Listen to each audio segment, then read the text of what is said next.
o bloco etiológico, o bloco do diagnóstico, né? Então, bloco esse que a gente começou na aula passada, quando a gente iniciou essa etiologia existencial de Dostoiévski, analisando dois personagens extremamente interessantes, né, representativos dessa perspectiva etiológica, né, dentro daquilo que a gente também já caracterizou, né, esse projeto literário antropológico existencial do Dostoiévski, que é a busca dessa beleza realizada, dessa possibilidade de uma vida humana claramente saudável, né? No sentido existencial, claramente, né? E a gente viu que isso é um projeto muito característico do Dostoiévski, que vai se desenvolvendo ao longo da sua obra e que culmina nos Irmãos Karamazov, e justamente por causa disso a gente toma justamente esse livro como base, como ponto de partida para a nossa reflexão, sempre depois, eventualmente, diante da necessidade, estabelecendo ganchos e relações com outros personagens e outras obras que ele foi escrevendo antes, né? Pois bem, então, a gente, na aula passada, né, pegamos esses dois personagens, né, que a gente chamou aí da lascívia descarada, né? Ou seja, para chegar nesse homem perfeitamente belo, que a gente comentava, né, é preciso, em primeiro lugar, partir deste homem perfeitamente feio, né? E não é à toa que o primeiro personagem que é caracterizado é o pai, né? Como se, em última análise, toda a base, né, a nossa origem, como se a gente tivesse, a gente estava comentando, né, que por um lado tem o perfeitamente belo que está projetado ou que está estabelecido enquanto arquétipo, né, na imagem do Cristo, né, que é a imagem divina do humano, ou a imagem humana do divino, né, e que se estabelece como modelo ao qual se almeja. Né? Mas para se chegar neste modelo, tem que se passar fundamentalmente pelo que caracteriza. Posso visitar você? Claro, fica à vontade. Com licença. Tudo bom? Tudo jóia, né? Tudo bom pra cá? Sou muito prevenido. Como é? Sou muito prevenido. Não, pode ficar o que você quiser. Né?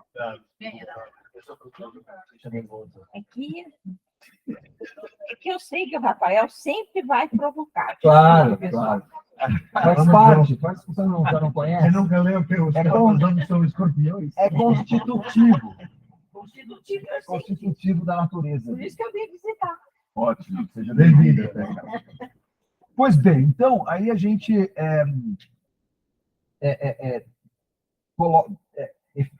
percebe efetivamente essa base, esse fundamento ao qual você tem o ideal que foi estabelecido divinamente, né, segundo Dostoiévski, né, e ao mesmo tempo esse desafio, né, esse convite à realização dessa beleza, é um pouco relacionando com aquilo que a gente vem falando sempre, né, desde da análise que a gente fez da Odisseia, né, da Kalokakatia, né, da realização da própria beleza. Isso pressupõe, portanto, o enfrentamento, primeiro, a tomada de consciência dessa natureza karamazoviana que nos caracteriza a todos. Depois, o Rafa vai falar aqui também um pouquinho sobre a escolha que Dostoiévski faz deste nome, que dá nome à família Karamazov, né? Que, em certo sentido, né, é muito simbólico, né, seria a antítese, né? Se por um lado nós estamos buscando o homem perfeitamente belo, né? Na imagem do Cristo, por outro lado, o ponto de partida da experiência existencial é Karamazov. Karamazov. Já vou falar, né? Karamazov, né? Pode falar. Quer dizer, culpa suja. Suja. Já não basta a culpa, tem que ser Sim, suja, óbvio. meu Deus. Ou a culpa pela sujeira. Então, é um vocábulo que combina, né? Duas palavras, entra, Alberto? Duas palavras, né? Cará, quer dizer, culpa, castigo, e zof, né? Que quer dizer sujeira. Sujeira que pode ser entendida no sentido material, físico, estrago, mas também no sentido moral. Tá? Então, assim, no final das contas, como, aliás, Dostoiévski, em certo momento, né, numa das cartas, das suas correspondências, ele chegou a afirmar claramente: eu sou um Karamazov. Todos nós somos Karamazov. E é o que a gente hoje vai discutir muito quando o Dmitry fala para o Alyosha, que é, a princípio, a pureza, né, a beleza em pessoas e por diante. Ele também lembra ao Alyosha: você também é um Karamazov.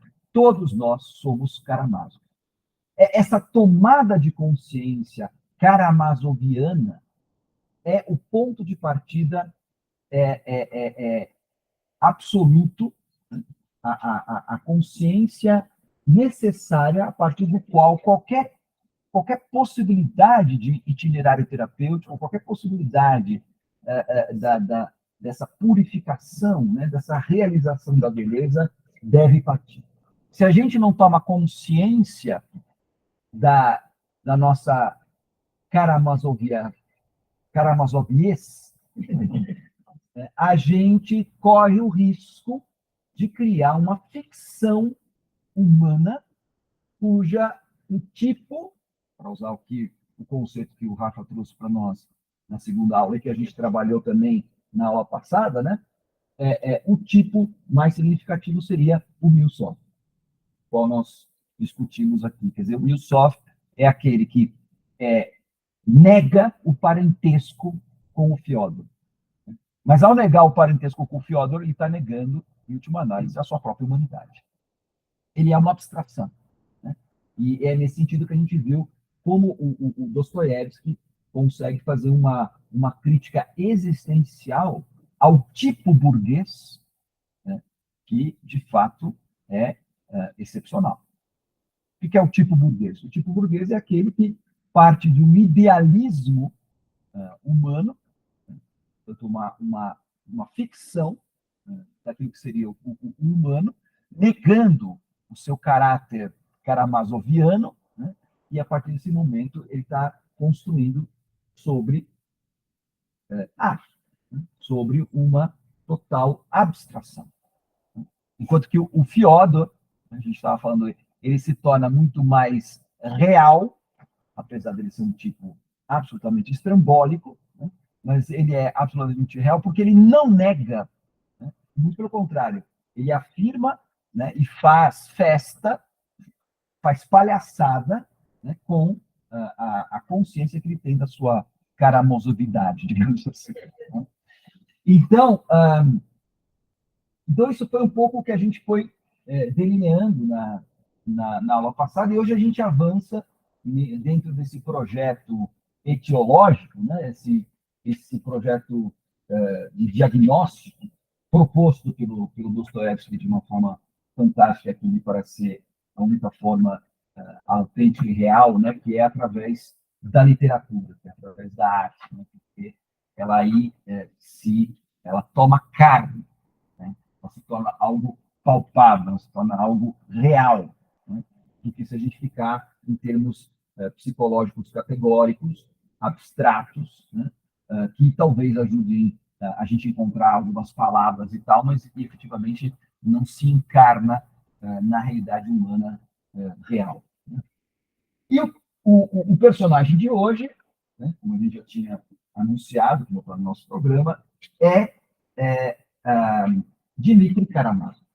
Então, uma coisa, antes de entrar no limite, né, uns anos me veio agora, né? O tipo não caramazoviano, né? Ele já está construído. Ele foi construído, é o que nós temos. Ele foi construído, pelo menos, por 2 séculos de nacionalismo e de comunismo. Então, esse tipo também tenta ser desconstruído, por exemplo, por Miguel de Unamuno. Miguel de Unamuno é um filósofo espanhol, de 1900. O livro é A Agonia do Cristianismo. No começo do livro, ele diz, mais ou menos, o que foi o que despertou lembrança com o. Eu não sei o que é humano. Esse humano que vocês falam, que é? Porque o humano que eu conheço é de carne e osso. E morre, e sofre, e faz cagada. Fala isso não. Faz besteira. Quer dizer, ele vai traçando quem é o ser humano, que é de carne e osso, que é o que vai ser mais claramente no limite. Isso é o ser humano, né? Agora, a gente cria uma ilusão de que o ser humano é um ser racional, que se deixa levar pela lei, que é como se não tivesse sentimentos, paixões, respeito. Sabe? Se tiver isso, estará tudo controlado. Tá bom. E aí você se fica estarrecido, porque como é que o cara fez isso? O cara, mas ó, e como é que o cara. Você não tem resposta. A única resposta é porque faltou controle, porque faltou lei, porque faltou polícia, porque faltou. Não, o problema não é que falta isso, falta reconhecer que nós estamos trabalhando com um tipo furado. Esse tipo é uma ilusão, uma metafísica. Existe, mas a gente continua com ele. Então, nós temos que dar um chute em tudo isso. O problema não é porque falta, é porque sobra, né? Pobre, A gente está sempre falando do que o problema é a falta, né? A falta de caráter, a falta de. Não, mas na verdade o que você está falando, o problema não é tanto a falta, o problema é o que sobra, né? Então, sobra lascívio, né? Sobra paixão, né? Sobra egoísmo. Né? Essa é a questão. Né? Pois bem, mas aqui no Dmitry, a gente vai explorar de uma maneira um pouco mais profunda aquilo que a gente já estava mais ou menos esboçando e insinuando no caráter do Fyodor. Vocês se lembram, na aula passada, né, depois que a gente um pouco caracterizou, né, esse cara que é um tipo reativo àquilo que a gente pode chamar da paixão humana, né? Quer dizer, a sensualidade, né, levada até as últimas consequências, né? A busca pelo prazer, né?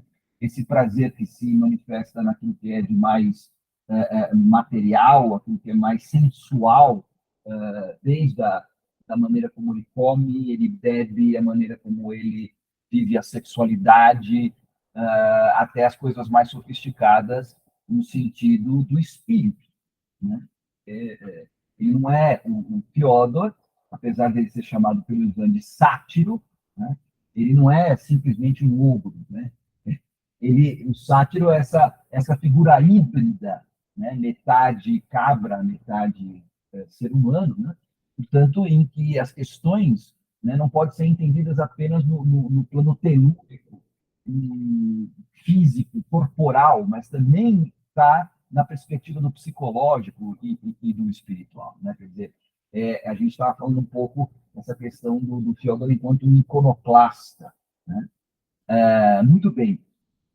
Mas a gente viu também, e até li um trechinho, né, que está lá no livro 2, em que o Dostoiévski caracteriza um pouco o quanto que, apesar dessa lascívia descarada, né, e declarada e fomentada pelo Fyodor, e não negada, né, ele vivia uma contradição. Essa contradição a gente viu aparece em alguns momentos, né, na maneira como, por exemplo, uma figura como o Alyosha o desconcerta. E que, inclusive, essa figura do Alyosha revela esse outro lado, né, maravilhoso, né, de maneira como o Dostoiévski, no final, um dos finais de um dos capítulos, caracteriza o Fyodor como sendo um tipo mau e sentimental. Sentimental e mau, né? Quer dizer, é um tipo mau, é um tipo maléfico, mas sentimental, né? E ele manifesta isso sem nenhum tipo de pudor, de vergonha, quando ele diz assim: Alyosha, eu te amo, porque você não me julga. Mas, ao mesmo tempo, justamente porque ele vê no Alyosha algo que o desconcerta e o toca e o afeta, né? Ele faz aquelas perguntas um tanto capciosas, né? O inferno, se lá tem gancho, né? Quer dizer, ele sofre de um terror. E depois, mais para diante, ele mesmo vai descrever aquele medo que Fyodor tinha à noite, quando estava sozinho. Era um terror, né, que o acossava como se tivesse uma criatura rondando, né, e um medo terrível. E nessas horas, a presença do Grigori, esse tipo muito interessante também, né, quer dizer, esse servo, né, ex-servo, né, porque nesse momento a servidão já tinha sido abolida na Rússia, mas esse tipo íntegro, né, de uma fé inquebrantável, quase fanática, né? Uma fé crédula, né? A ponto de fazer com que, por exemplo, quando nasceu o primeiro filho dele e da Marfa, como o menino cresceu com 6 dedos, nasceu com 6 dedos, ele considerou que o menino era um dragão, e não propriamente uma pessoa. De maneira que ele até ficou aliviado quando o menino morreu poucos dias depois de ter nascido, né? Então, quer dizer, tem uma mentalidade da povoada, né, por todas essas imagens míticas, né, que a gente pode chamar supersticiosas, assim, quase de um fanatismo. Por outro lado, esse homem é íntegro. Né? Esse homem tem uma perspectiva moral, né, que está acima de qualquer suspeita. Na sua tosquidão, na sua ignorância, ele é um homem íntegro. E Fyodor depende dele, precisa dele. Como se, de repente, a ausência de um Grigori levaria esse Fyodor a despencar totalmente no inferno. Né? Inferno existencial que ele mesmo pressente. Né? Tanto é que o próprio Grigori sabe disso. Obviamente que não de forma elaborada, intelectualizada, mas ele sabe de forma cordial. Quando foi abolida a servidão, a esposa Marfa diz para ele: vamos embora daqui. Não tem mais por que a gente ficar servindo um sujeito como esse, um sátiro como esse. E ele fala assim: não, nós vamos ficar, porque aqui é o nosso dever. E ela fala: eu entendo que a gente tem que cumprir dever, mas não sei por que o dever tem que ser cumprido aqui. E ele fala para ela simplesmente o seguinte: cale a boca e obedeça. Então, assim, tem uma percepção muito profunda aqui, né, dessa, claro, óbvio, né, uma sociedade eminentemente patriarcal, machista, assim por diante, mas não se pode, e aí sempre a contradição, né, esse cara machista, até violento, porque uma vez ele deu um estabefe, né, uma só vez, né, porque a Marfa também, né, gente, ela andou dançando na frente de todo mundo, isso não pode, né? Então, ele deu uns tapas na Marfa. Entendeu tão rápido que ela não Nunca mais dançou, coitado. Né? Isso se chama repressão. Exatamente. Não, a principal é que ele entende perfeitamente o papel dele ali, para as coisas não desmoronarem. Exatamente. Exatamente. Nas relações, né? Quando você faz essa Exatamente. Pois não. Então, em Fyodor, né, essa divisão, essa contradição existencial, né, ela se manifesta de uma forma meio difusa, né, meio até patológica, né, na forma desse terror, que o Fyodor mal tem palavras muito para definir, e nem quer, porque ao tomar consciência disso, ele percebe que a consciência muito clara e evidente dessa contradição o levaria necessariamente a ter que tomar uma atitude, coisa que ele não quer, porque ele já tem o papel dele, ele já é o palhaço, e ele está confortável nesse papel. Pois bem, através do Dmitri, Dostoiévski dá um passo a mais, explicitando de uma maneira mais evidente essa contradição. Porque o Dmitri Karamazov, né, é a lascívia contraditória. A gente até escreveu no programa, né, a lascívia envergonhada.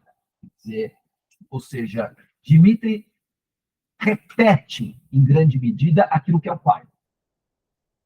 Ele também é um Karamazov. E um Karamazov, digamos assim, convencido, né, e consciente, tal como o pai.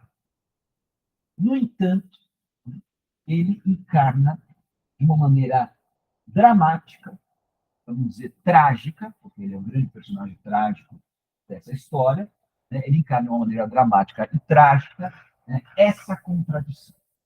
E no caso dele, vou até, para deixar isso mais explícito, ler um trecho em que essas questões aparecem, né, que nos parece aqui que isso está formulado de uma imagem muito forte e muito bonita, que ele fala da beleza enquanto algo terrível, sendo um enigma no qual a alma está crucificada ou na encruzilhada entre o ideal de Sodoma e o ideal da natureza.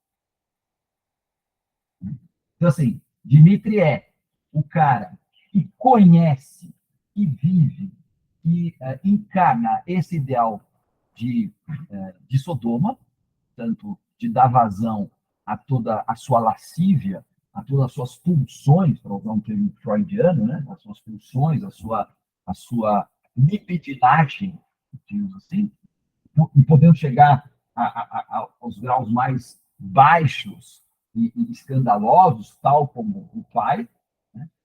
Mas, ao mesmo tempo, sentir o apelo, sentir o desejo de corresponder a um outro ideal completamente oposto, que seria esse ideal da Madonna, ou seja, o ideal da pureza.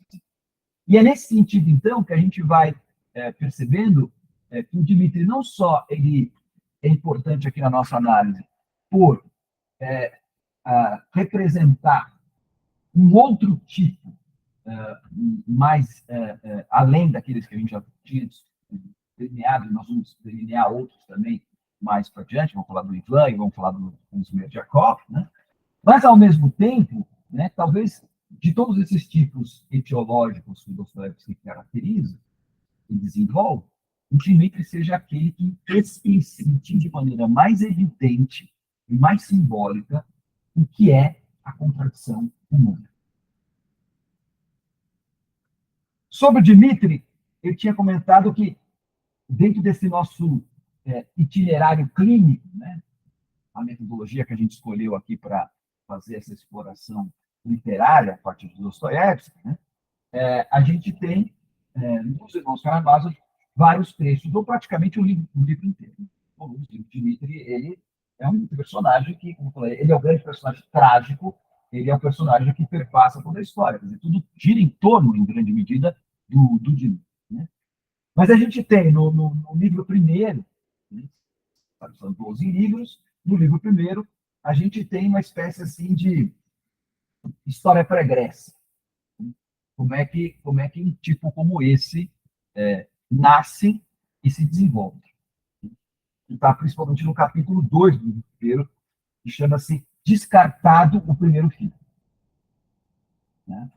Ele é o filho, todos os três são descartados, mas ele é o primeiro a ser descartado. Né? Depois, a gente vai percebendo que esse personagem vai sendo trabalhado e dentro dessa nossa abordagem etiológica, a gente percebe como vão aparecendo os primeiros sintomas e manifestações dessa doença karamazoviana que se manifesta no Dmitri, né? Que está justamente me parece ser, na caracterização desse tipo, são os capítulos mais importantes que estão no livro terceiro, que são os capítulos de 8 a 5, que são uma sequência de capítulos, e todos eles começam da mesma forma. Confissões de um coração ardente. Em versos, em anedotas e de pernas pro ar. Esses capítulos são fantásticos, porque é o momento em que o Dmitri encontra com o Alyosha, né, e começa a fazer a sua confissão. E depois, a gente tem toda a questão da crise e do desfecho desse personagem, isso que o Rafa acabou de dizer, né? Quer dizer, essas ideias, esses conceitos, elas só teriam efetividade na medida em que elas encarnassem numa trama ou num drama propriamente humano e real, né? Que é toda o plot, né? Toda a tragédia Dmitri Karamazovaniana, né? No qual, né, ele está envolvido com todo aquele problema aqui relacionado a Grutchenka, a Katerina Ivanovna, ao dinheiro que ele usa, que ele não usa, que ele gasta, que ele não gasta, assim por diante, né? E, finalmente, um crime, né? Tudo leva a crer que seja ele efetivamente o assassino, né? E aquela parte final, que é extraordinária também, né?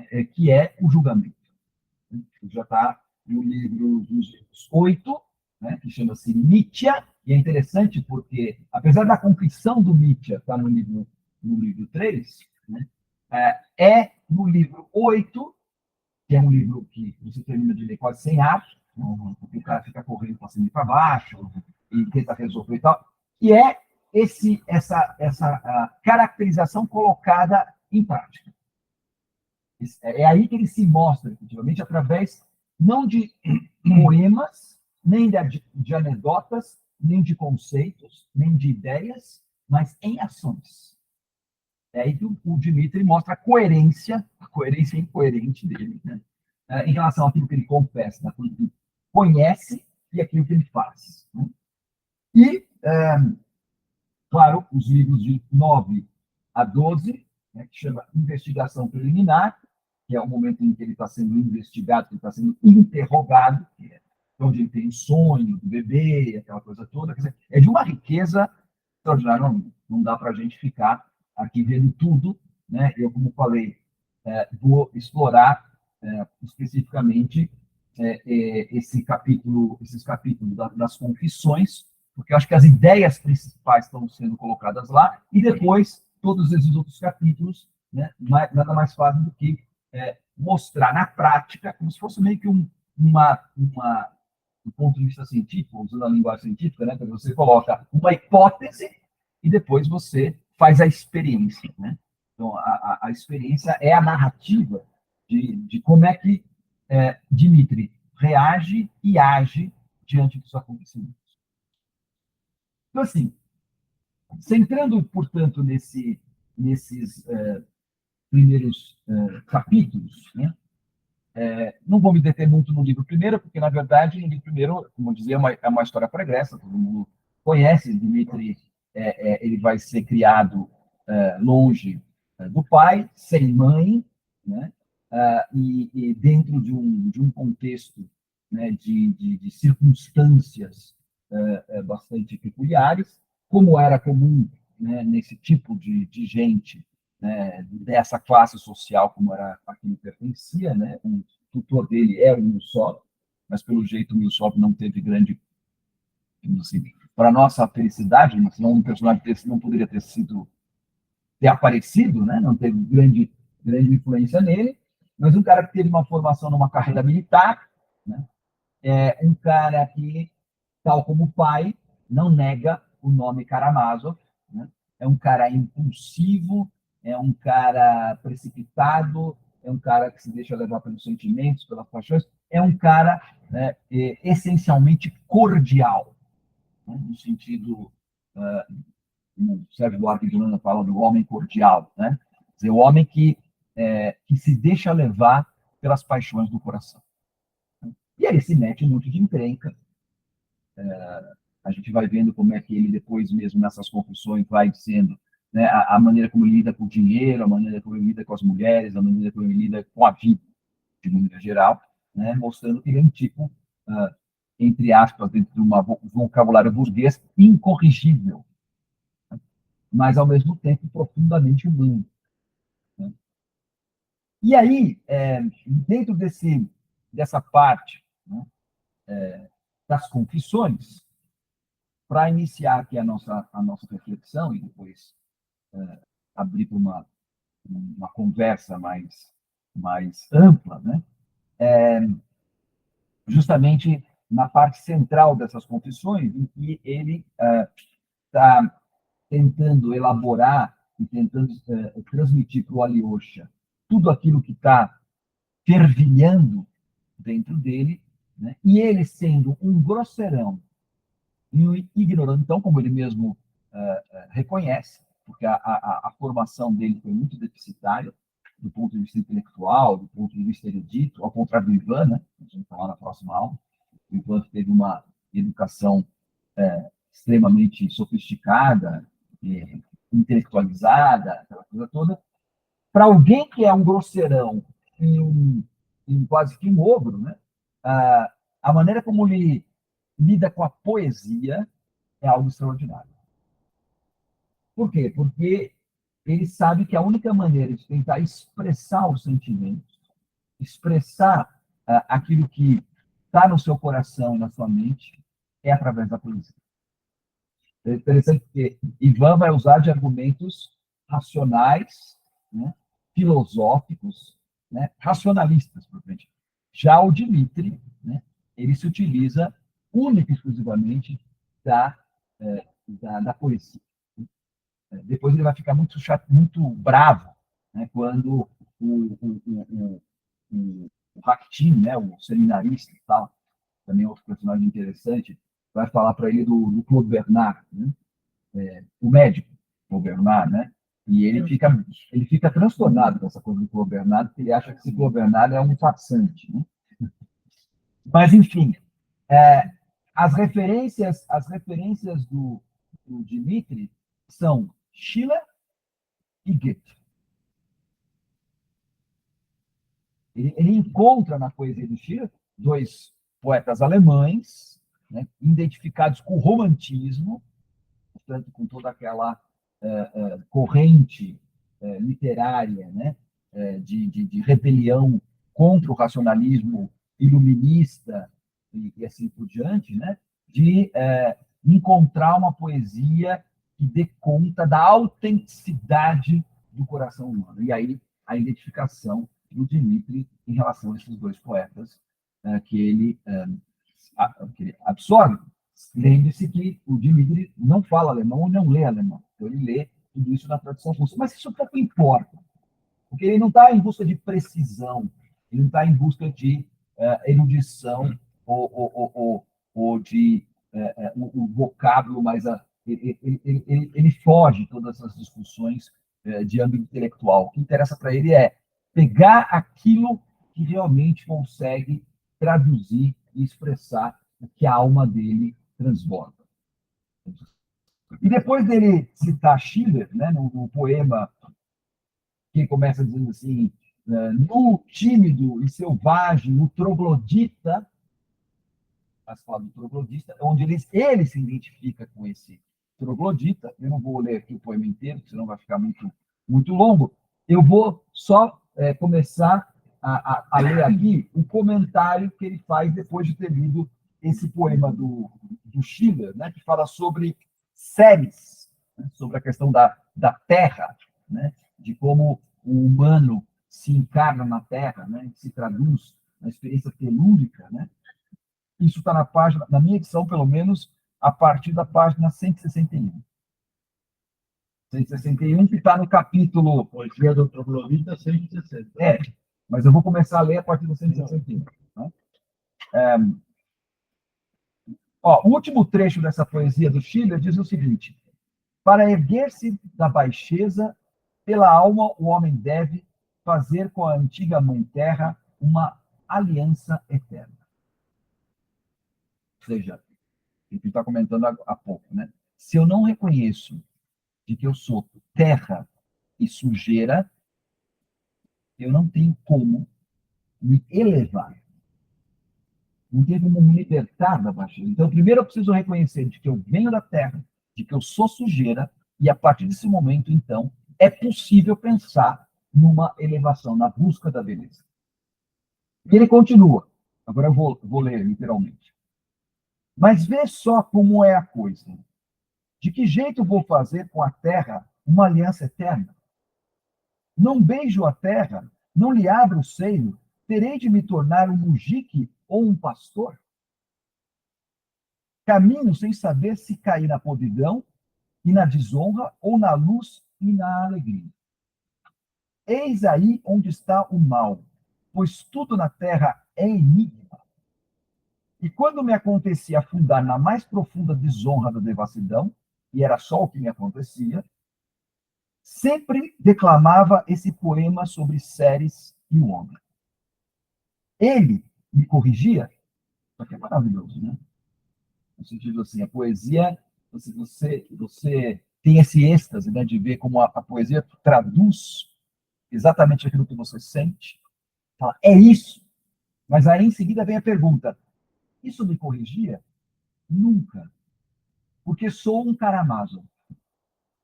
Porque se despenco no abismo, então é direto, de cabeça para baixo e calcanhares para cima. E fico até satisfeito, porque é justamente nessa posição humilhante que caio e considero isso uma beleza para mim. Nesse ponto, a identificação com o Fyodor é plena. Então, já que é para cair, já que é para entrar na sujeira, é para mergulhar de cabeça, né? Sem nenhum reparo, né? sem nenhum disfarce, sem nenhum tipo de prurido. É para cair de boca aberta mesmo no meio da porcaria. Pois é nessa mesma desonra que, de repente, começo o hino. Esse que é o problema, porque se eu caísse na sujeira, pura e simplesmente, e me esbaldasse na sujeira, e estava tudo resolvido, mas não. Em seguida, eu começo o hino. Vá que eu seja maldito, vá que eu seja vil e torpe, mas que eu também possa beijar as bordas das vestes que cobrem o meu Deus. Vá que eu siga o diabo ao mesmo tempo, mas apesar de tudo, sou teu filho, Senhor. Aí nesse momento ele já, em vez de uma confissão, ele faz uma oração. Eu sou teu filho, Senhor, e te amo, e experimento a alegria sem a qual o mundo não se sustenta.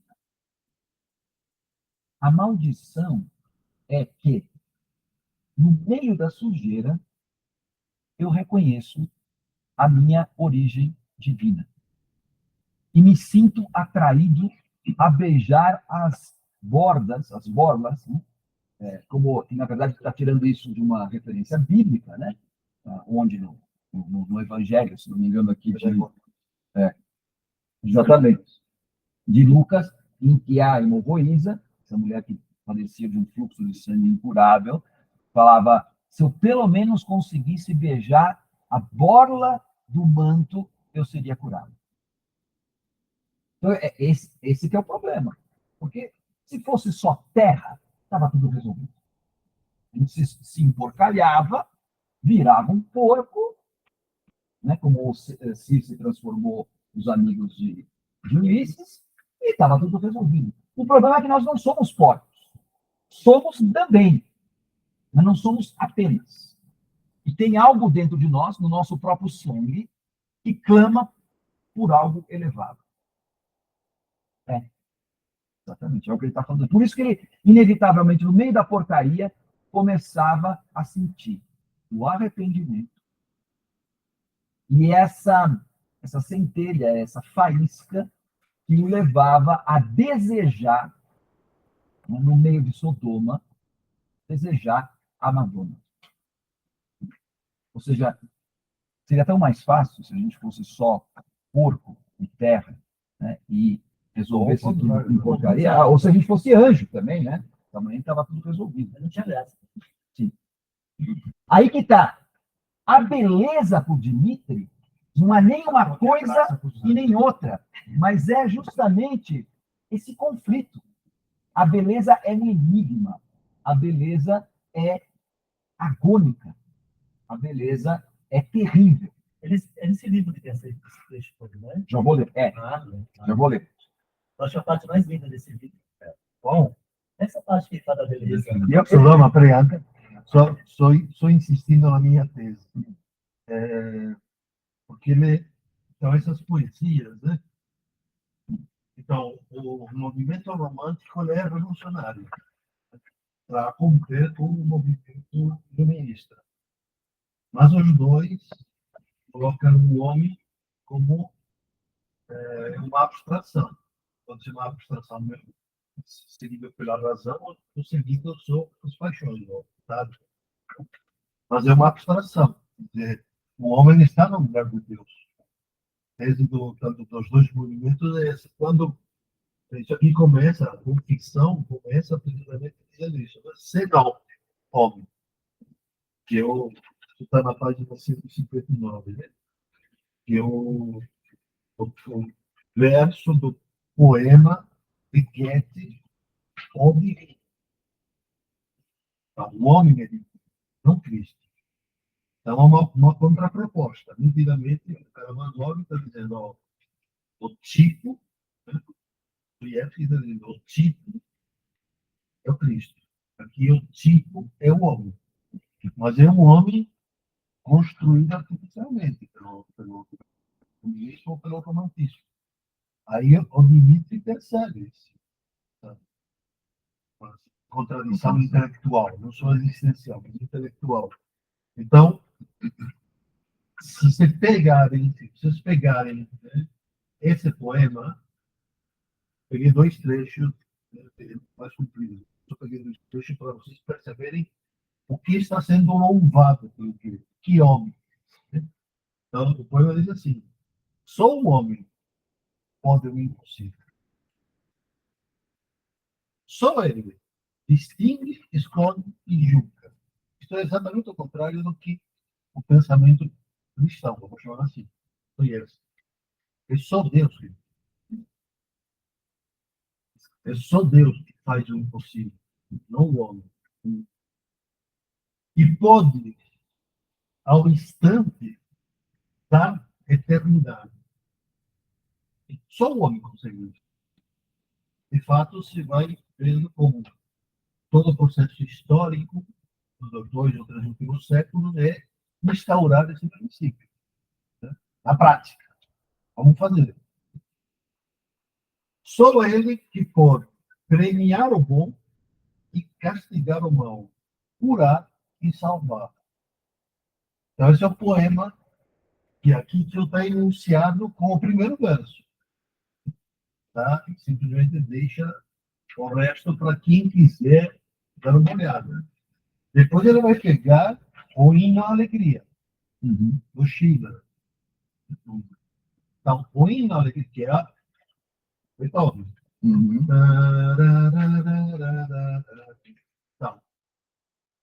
o hino à alegria é anterior à nona. Né?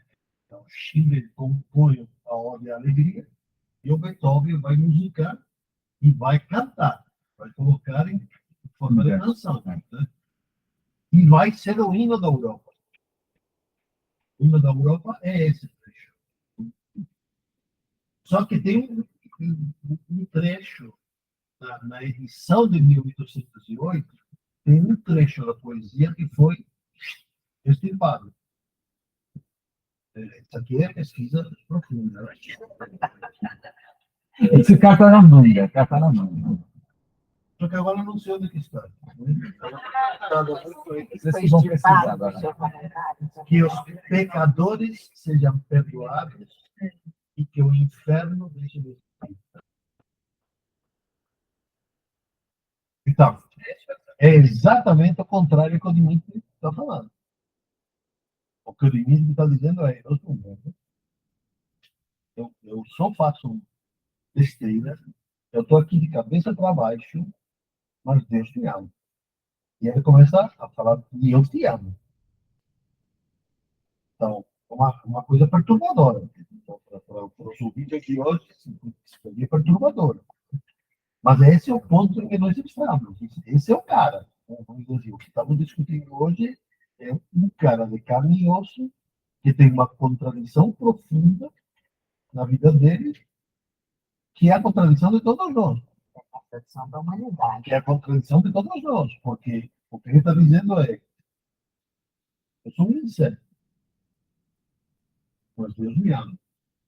Aí você fala, putz, nossa. Deixa eu nesse momento aqui Aí agora. tomar, porque assim eu vou dizer como é que o que ele estava falando. Talvez seja esse um dos momentos assim mais inspirados, não só desse livro, mas de toda a obra do Dostoiévski, né? Onde ele vai dialogando com esse poema do Schiller, a Alegria, né? A gente já estava lendo agora um pouco, né? Dessa coisa de que no meio da sujeira brota o hino. Nesse momento ele volta a recitar a ode à alegria, dizendo: a alegria eterna anima, da criação divina a alma, chameja o cálice da vida, fermentando em força oculta, para a luz atrai a época, e gera do caos os astros rutilantes. Tudo que respira, tudo que palpita, encontra alegria. No meio da natureza. Ela nos deu amigos na desgraça, o suco às uvas, o sorriso às flores, lascívia aos insetos e colocou o anjo perante Deus. Tudo está separado. A lascívia aos insetos, né, e os anjos perante Deus. Só que no meio disso tudo tem a contradição. Ele continua. Mas basta de poesia, o diria. Derramei lágrimas, mas tu também me deixa chorar. Oxalá isso seja uma bobagem, da qual todos hão de rir, mas não tu. Eis que teus olhinhos também estão ardendo. Ele está se dirigindo ao Alyosha, né? Basta de poesia. Agora quero te falar dos insetos. Daqueles mesmos a quem Deus deu a lascívia. Aos insetos, a lascívia. Meu irmão, eu sou esse mesmo inseto. Isso foi dito especialmente a meu respeito. E todos nós, Karamazov, somos assim. Até em ti, anjo, esse inseto vive. E em teu sangue gera tempestades. São tempestades porque a lascívia é uma tempestade. É mais que uma tempestade. A beleza é uma coisa terrível e horrível. Terrível porque é indefinível e impossível de definir. Isso é maravilhoso, né? Ele tá assim, tem gente que fala assim, nossa, mas como o Dostoiévski escreve mal? Porque ele acabou de dizer, em francês diria, né? Terrível porque é indefinível e impossível de definir. Não é a mesma coisa? Não, é que ele precisa redizer isso. Né? Porque Deus só nos propôs enigmas.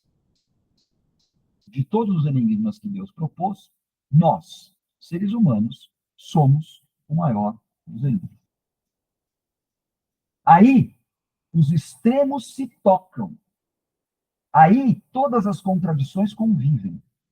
Eu, meu irmão, sou muito ignorante, mas tenho pensado muito nisso. Existe um número formidável de mistérios.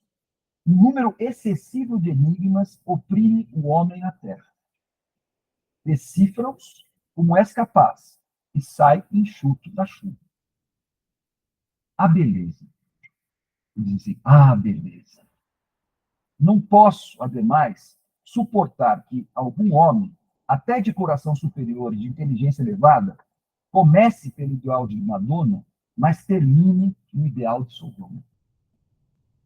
Ainda mais terrível é aquele que, já tendo o ideal de Sodoma na alma, não nega o ideal de Madonna.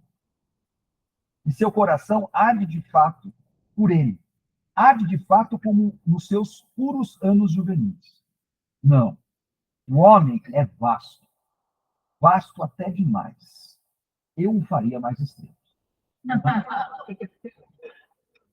Até o diabo sabe o que é isso. Veja só. O que a mente parece desonra é tudo beleza para o coração. Tudo isso aqui, gente, dá um curso inteiro, né? Mas, enfim, vamos lá. A beleza está em Sodoma. Podes crer que é em Sodoma que ele está para a imensa maioria dos homens? Conhecias ou não esse segredo? É horrível que a beleza seja uma coisa não só terrível, mas também misteriosa. Aí lutam o diabo e Deus. E o campo de batalha é o coração dos homens. Aliás, é a dor que ensina a gemer. Bem, agora vamos aos fatos.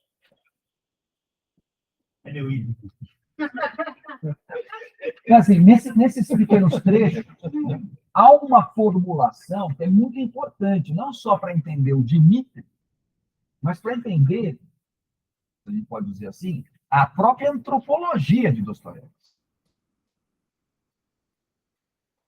Ou seja, de que, é que o Rafa estava falando, quer dizer, como definir o humano? O humano é um enigma, é um mistério, portanto, indefinível. É vasto. Porque é vasto, vasto demais. Aqui tem uma questão no sentido de que o Dmitri, na sua ignorância, que ele mesmo confessa, que eu sou ignorante, mas tenho pensado muito nisso. Como dizia o Guimarães Rosa, né? Quer dizer, eu não sei nada, mas desconfio de muita coisa. Tem algumas coisas que eu desconfio, porque essa desconfiança não vem da mente, mas vem do coração. É no coração que eu, ao mergulhar dentro do meu próprio coração, e veja, tudo isso aqui não é intelectual apenas. É óbvio que tem uma dimensão intelectual, porque senão não seria humano. Mas está baseado fundamentalmente, né, na realização. Ou seja, só quem seguiu Sodoma até os limites pode falar a respeito. Vamos lá, então. Vai! Encontradigo, ok. Encontradigo. Uhum. Sou vasto, contém multidões. Fernando Pessoa. Não, Fernando Pessoa não é Fernando Pessoa. Walt Whitman. Walt Whitman. É que o Fernando Pessoa disse a mesma coisa de outra forma. Ah, mas tá aí, tá Walt verdade, Whitman.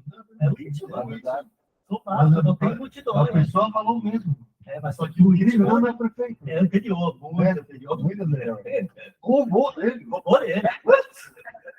Gente, mas está mais do que justificado, né? Porque, na verdade, o que esses poetas estão falando é aquilo que o coração sabe. Então, no final das contas, a gente vai chegando à conclusão de que não tem plágio aqui.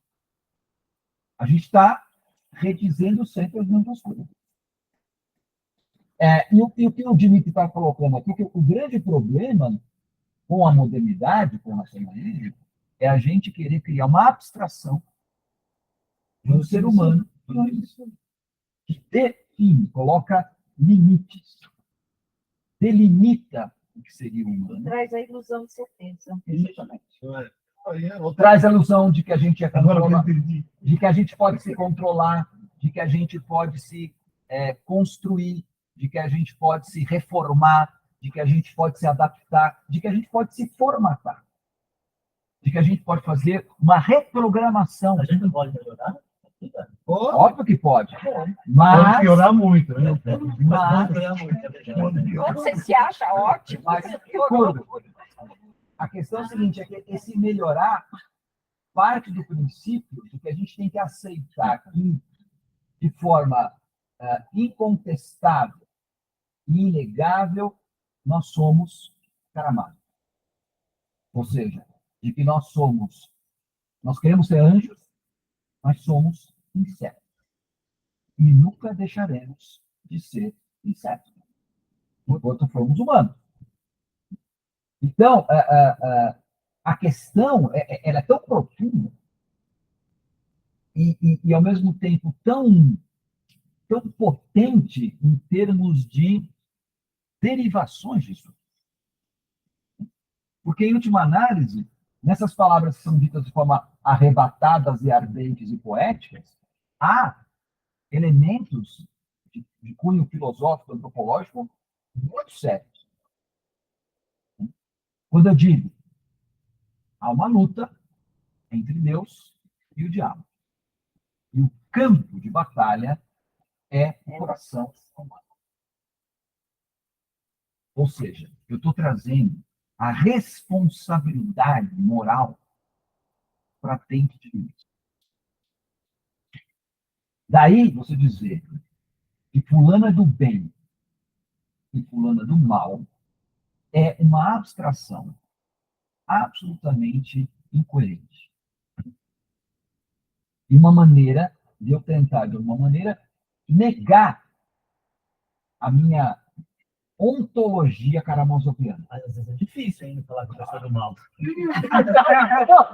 Você pode dizer que nessa guerra entre Deus e o diabo, que acontece no coração humano e, portanto, no coração de todo e qualquer homem e mulher, quem decide quem vai ganhar, quem vai perder? Eu mesmo. Então, já viu só que interessante. Eu estudei o segundo livro, né? Só um para frente. Quando aparece todo aquele negócio que ele vai para chama a cavalgada insensata que ele faz para tentar chegar na Grushenka, que está com o antigo amante e tal, né? Lembra disso daí? Está lá, ela está com o cara, com o polonês e tal. E aí ele fica sabendo, aí estava com dinheiro, aí ele contrata uma charrete e vai embora, voltar, Compra champanhe, chama a cigana. aquele negócio e tal. Só que assim, nada disso é pensado, né? Agora estou contando minha leitura, né? Minha interpretação. Era pegando a partir do Licurgo, né? É assim, o Dmitri é um tipo, né? Um tipo de pessoa. E esse tipo é alguém que só em ato se realiza, né? E tem gente que consegue planejar, ele sabe o que vai fazer. O Dmitri não é assim. Entendeu? O Dmitri pode chegar perante a Grushenka e encher de porrada, ou se ajoelhar perante ela e falar do diabo, que tudo o que ele vai fazer. Né? Mas isso só vai acontecer na hora. Ele nem sabe, me parece. Ele nem sabe exatamente o que ele vai fazer.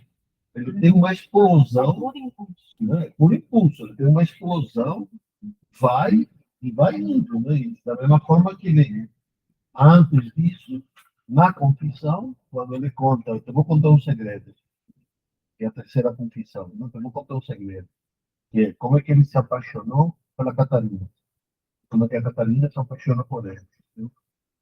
Então, ele vai contando que, da mesma forma que sente que quer humilhar a Catarina, né? Pisar na Catarina, porque ela é bela, e ele fica pé da vida com isso. E aí Ela é bela e arrogante. e arrogante. Então, tudo que ele faz é para humilhar essa mulher. Aí, dentro do gesto dela, se ajoelha, e ela se ajoelha diante dele, ele fala: eu sou muito certo, essa mulher é muito boa. Eu sou coisa assim. Você fala: puta, caramba, mas esse cara não é racional. Não é fato, ninguém é racional.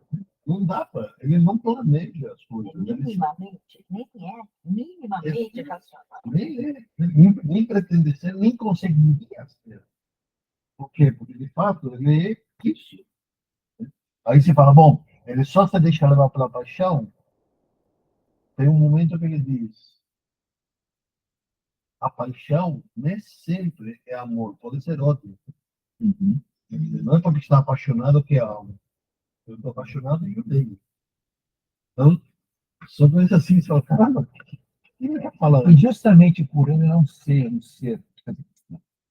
Um pouco, a gente está exagerando aqui, falando dele não é um ser racional, porque ele é um ser racional, mas ele não se deixa conter, não é a razão que determina, em grande medida, o que é esse tipo. Né? Esse é um tipo impulsivo, né? Um tipo passional, onde a razão tem um papel, óbvio, mas muito restrito. Nós vamos ver na próxima aula o exato oposto, que é o Ivan, né? Que é o tipo estritamente racional. É o chato. Né?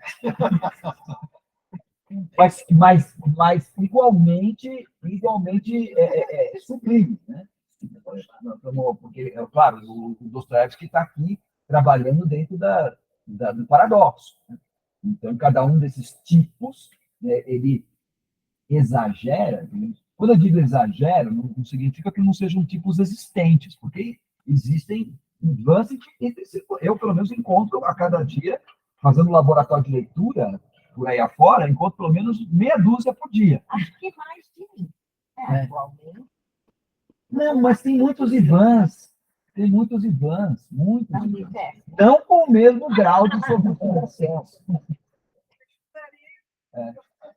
Não com o mesmo grau de sofisticação do Ivan Karamazov, mas Na academia ou no metrô? na academia, no metrô você acha mais Dmitry.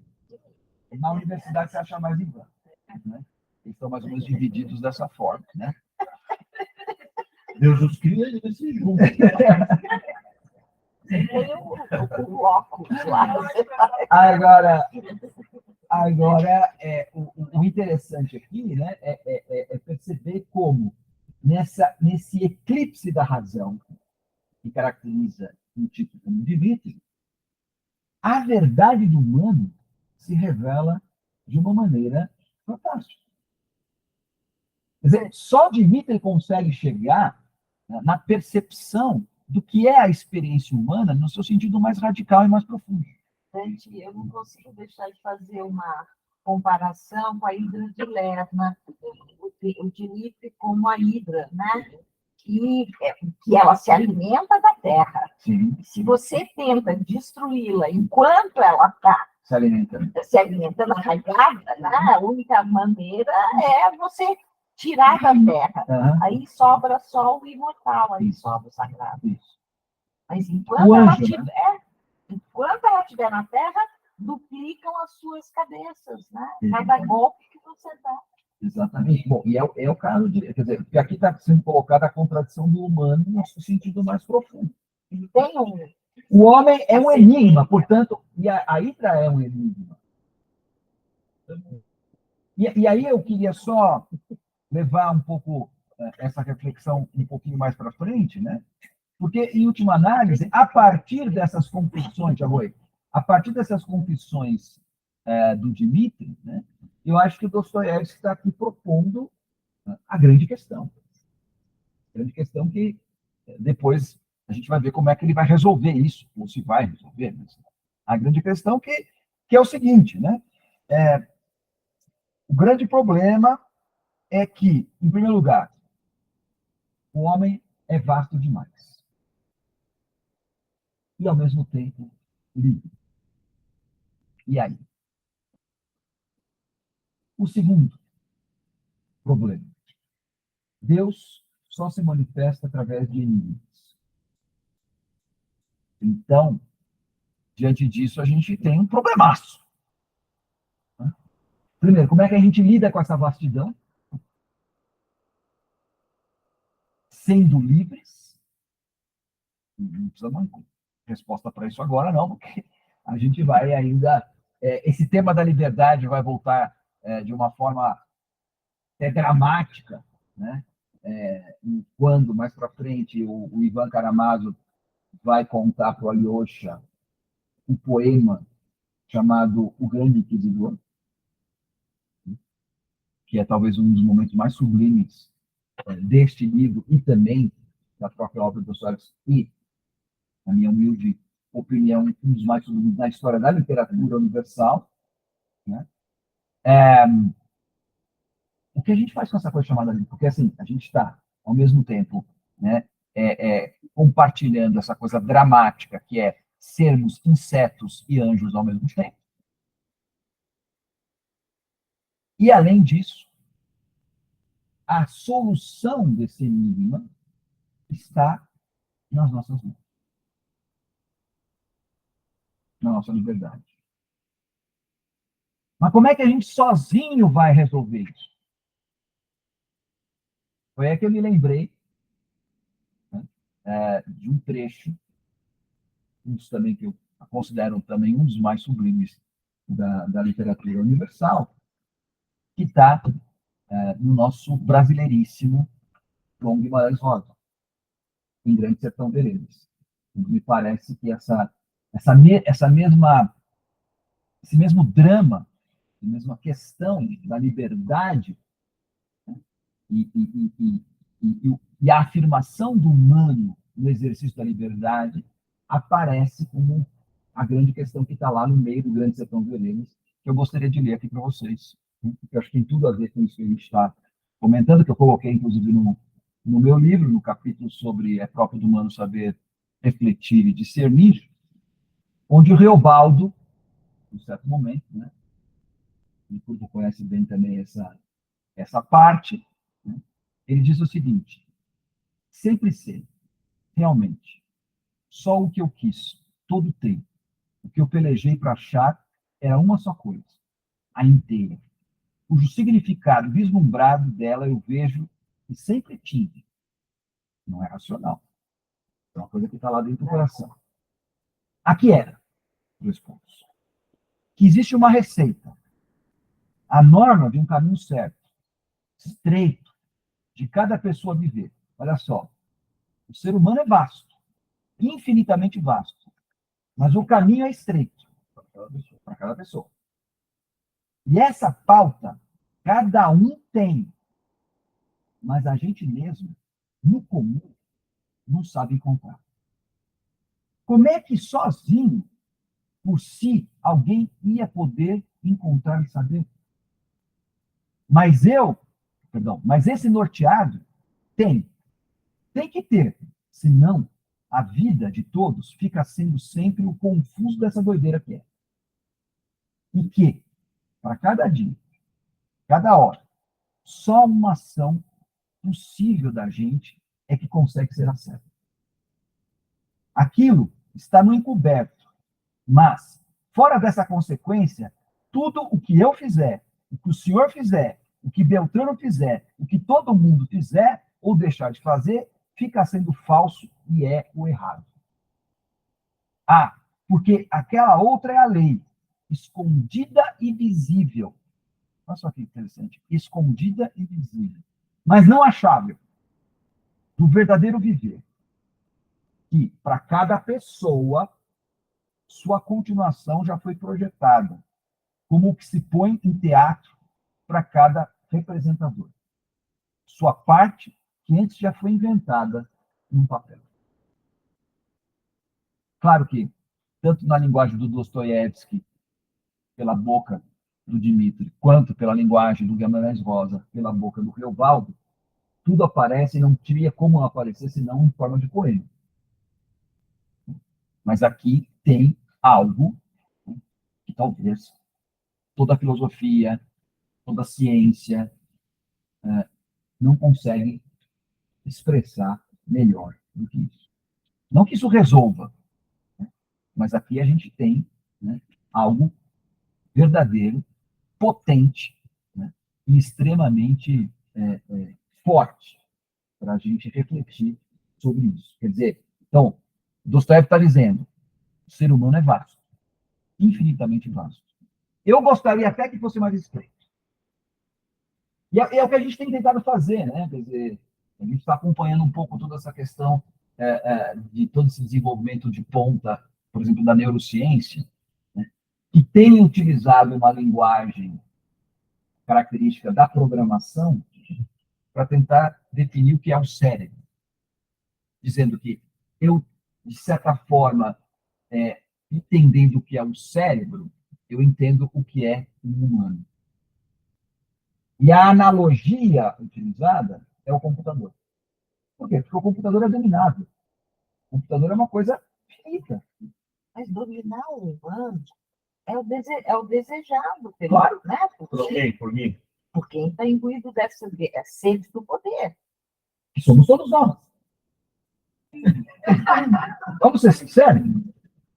Afinal de contas, somos todos Karamazov. Queria pegar o meu ex, Seria ótimo, né, Ana? Dava lá nos psicólogos, nada, troca psicólogo. Não, já manda para um neurolinguista de uma vez e o cara programa o Não cara. terá mais psicólogo, não terá mais terapeuta, não terá mais advogado. Publicaram agora recentemente aí um livrinho que está fazendo um sucesso de uma moça que disse que a psicanálise é blá blá blá, né? Gente, ela já bebeu não sei quantos anos. O negócio não é Eu sempre achei, hein? Você sabe que eu também penso isso. Agora, no final das contas, é isso, né? Quer dizer, o humano é vasto, mas o caminho é estreito. E é para cada um, eu acho que esse ponto é importante. Porque, em geral, a gente gosta para a humanidade. Assim, então, se isso aqui funciona, funciona para todos. Não. Mas não é o Dostoiévski que fala, né? Que é fácil você falar em nome da humanidade, Mas né? E se falar do o cara que está do meu lado, Ai, aí, ó. Então é o seguinte, quer dizer, de fato, 4 horas. essa norma que sete dias. o Reobaldo fala, essa coisa certa a ser feita, está todo mundo buscando. E aí a modernidade falou assim, nós achamos. Chama-se programação. Chama-se formatação. É assim, Chama-se uma norma, né? uma ciência, né? Que vai dizer, faça isso, né? Tome tal remédio, faça tal exercício, né? Pense dessa forma e tal, e vai dar tudo certo. E aí a gente tem admirável. Sim, exatamente. E claro, Existem duas digitais iguais, não existem dois seres humanos iguais. Para que esse modelo para dizer que vai dar certo? mas então, Não dá. cara, é que não dá, mas o problema é o seguinte, né? Quer dizer, isso nós já estamos aqui prenunciando o que depois a gente vai discutir com mais profundidade quando a gente for justamente tomar como ponto de reflexão o Grande Inquisidor, ponto do Grande Inquisidor, né? Que por detrás dessa receita aplicável a todos, né, há um bom motivo, que é garantir a segurança de todos, garantir a felicidade de todos, garantir a estabilidade da humanidade. Mas como não é que mas assim, eu sei, é uma falácia, tudo certo, eu concordo com você. Mas acontece, como viver sociedade e não seguir certas regras? Você fica tentando ser Não, não vem com essa. Hugo, depois de todos esses anos, Tá difícil, tá difícil. como viver sem lei? Então não é difícil a gente viver sem seguir certas receitas. Sei. É difícil, a gente fica no mínimo Sem muito parar. isolado, muito isolado. Sem Mas qualquer parâmetro dá mais ou menos umas 50 mil opções diferentes. Então, a lei não é.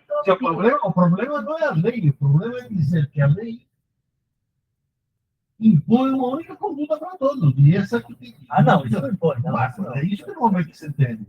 A lei é que diz o certo e o errado. Não. Você pode ter umas leis que simplesmente colocam os parâmetros. E dentro desses parâmetros você tem várias opções possíveis. Por isso que eu prefiro mesmo. Exato. Por isso que. Mas aí então a lei chega e não há. Não, fica mas muito. Fica Eu muito. Fica não muito. estou falando de lei, estou falando O de que? existência. Entendeu? Isso, pronto, é esse o ponto. Então, veja só, gente, por que se preocupar tanto? Porque uma coisa é a convivência, outra coisa é a existência. A lei diz respeito à convivência. Eu estou falando de existência. Eu, sozinho na minha Isso. casa. Mas é essa na lei, solidão, é entendeu? essa lei, me curvo, que é escondida, mas que há. Isso que o Reobaldo acabou de dizer. Isso o norteamento tem, mas isso cada um só pode achar por si mesmo. Deixa eu acrescentar um negócio aí que eu acho que. Essa aqui é a parte que eu gosto, que ele não deu a mínima bola. Então, É que o caminho dele é único. mas o meu muito. Ele é muito... Eu não falei sequer. O meu é muito mais. É assim, ó. Ele quis dizer que o dele é muito melhor. ó. Então, tem a tal da luta, né? A luta está no coração do homem e acaba assim. Aliás, é a dor que ensina a gemer. Não, eu sei, mas ele não explicou nada. Mas que ele achou que devia Então, ter a dado. questão é a seguinte: a dor é de cada um. A dor dói para cada um. E na hora que dói, é que você percebe. Exato. Não tem outra resposta de cara, não tem esse negócio de você vai tentando, aí está doendo demais. Pô, então sai daqui, né? Porque se está doendo, vai para cá. Aqui agora está bem, mas está bem demais. Precisamos agora está caindo. Tá... De cutucação para poder. Então, Acho que a gente aprende através da dor e não através do amor. O amor dá uma. não, mas o amor dói. O amor é o que Eu mais acho que a dói. gente deveria ter Não, não mais existe. através Não estou falando que é uma oposição entre amor e dor. Sim. Não estou colocando uma. Ele não está colocando uma oposição entre amor e dor. Não, o amor dói pra caramba. A melhor forma de você não ficar doente é não amar. Porque se você ama, está aflito. É o que está acontecendo hoje. E a pessoa não quer mais. Não quero mais, eu quero sexo, eu quero relação, tá? Não me complica a vida. Porque se me complicar a vida, vai doer. Amor é Então, complexo. esse caminho está levando para o precipício. Então, a questão é que, como o caminho de cada um, o norte tem, mas cada um enxerga a partir da própria dor. Eu acho que esse é o ponto. Eu acho que eu vou no oráculo de Delfos, onde Dodona fez uma receita lá. E quando você é criança, pequena, você desenvolve a sua individualidade por causa desse amor aí. Você precisar desse amor, dessa adaptação no meio que você vive, você desenvolve a sua individualidade a partir daí. Essa dor dói tanto que é uma questão de sobrevivência que você vai desenvolver. Aí você vai A encontrando o partir seu daí, caminho. você vai encontrar o seu Só caminho que a partir daí. muitas vezes me parece o que acontece hoje é que o medo da dor é tanto que estamos desnorteados, porque a gente precisaria ter sentido um pouquinho de dor. A pessoa já conhece a dor que ela te dá isso daí. Que ela é... E hoje você tem 1000 recursos para se anestesiar. Com certeza, é isso aí. Só tem coisa para isso. Então, mas se você anestesia, a consciência. Por isso que eu estou falando aqui, eu acho que o Licurgo, procura. foi legal o Licurgo ter trazido essa questão, né? Porque a gente aqui tem que, por isso que eu estou insistindo, né? Que o elan, toda a discussão aqui é em torno da saúde existencial. Não é a saúde mental. Né? Tudo isso, obviamente, está entrelaçado. Né? Não estou querendo dizer que essas coisas possam ser pensadas ou mesmo vividas, e até mais vividas de maneira separada. Tudo está aqui junto e misturado, como dizia o próprio Reobaldo. Né? Agora, nós estamos falando aqui de um problema, de uma questão que é existencial. Ela não está no plano moral, no sentido da moralidade, da convivência. Portanto, não é um problema de lei. O grande problema da modernidade é achar que essas questões... Você resolveu a questão da convivência, você resolveu o problema da existência. Ou seja, se você achou a lei certa, que garanta o funcionamento da sociedade de uma maneira justa, equilibrada, assim por diante, o problema, o enigma, estaria resolvido. Doce ilusão. É o que o Dimitri está falando. Diga, Leda. Desculpa, você tinha pedido a palavra também, né? É que a coisa tomou um grau, e se você não faz que nem me Dimitri, eu quero falar. Leda, deixa eu falar, depois eu te dou a palavra, tá? Você é o Gustavo, né? Uma das coisas que eu acho que torna mais ele é um personagem muito competitivo, né? Então, bem, mal, certo, anjo, mas é a angústia que ele vive diante da dúvida, né? Porque é uma característica típica do humano. Sempre que a gente cria uma dúvida, a gente cria algo que é difícil de decidir. Uhum. E aquilo gera angústia. Isso. Porque a partir do momento que não existe dúvida, você já decidiu, não tem angústia. E ele vive o conflito da dúvida o tempo todo, e dá para sentir a angústia dele, né? O que torna ele assim, um personagem diferente, por exemplo, do Fiodo, que é um, entre aspas, mais pro mal, o Alyosha mais pro bem. É para decidir, né? Isso. Para decidir, né? Então, esse viés que esses dois personagens tiram, o Dmitri tem. É uma coisa que assim, é muito inerente de todos, né? Que a gente cria dúvida todo dia para tomar decisão e gera uma angústia, às vezes menos, mais angústia. É, que eu acho que é uma característica dele que o torna muito humano. Ele é humano em carne viva. De todos os personagens, ele é o que está menos anestesiado, digamos, né? Porque ele vive a contradição no seu sentido mais profundo e mais consciente. Mas aí ele gera, você falou, sofrimento, verdade, mas gera excitação que movimenta. Né? Por isso que ele não para quieto. Né? Porque a angústia, acho que é algo, pode falar, essencial para o ser humano. Que movimento. Mas olha, você pega a angústia do Hamlet, ele diz que paralisia, né? Porque ele fica pensando. Agora, o Dmitri, ele vai se resolver, Tá só. ele vai se resolver olhando para a tua cara, né? Ele vai se resolver na hora que ele vira o Schenker, aí ele... Talvez porque eu não seja possível. Exatamente. E aí ele só vai conhecer Ele vai a se resolver dimensão no contato inseto e a dimensão anjo em Acre, efetivamente. Aquela cena em que a Caterine vai pedir o dinheiro para ele, vocês lembram daquela questão, né? Que o pai tinha feito uma negociata lá, estava devendo, o agiota não trouxe o dinheiro para ele e falou, olha, você não me deu dinheiro nenhum, até porque esse dinheiro nem podia estar investido. E aí ele ficou naquela situação dramática. Quer dizer, agora vão vir aqui, vão me pedir dinheiro, o dinheiro é do Estado, eu não tenho para entregar, acabou minha vida.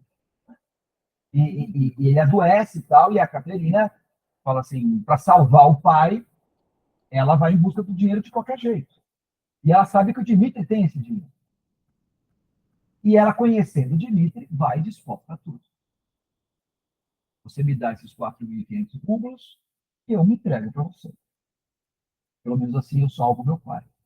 Naquela hora o Dmitri fala assim, contando no meio dessas confissões aqui com o Alyosha, fala assim, naquela hora, aquela mulher tão inatingível, tão arrogante, assim, ela estava à minha disposição.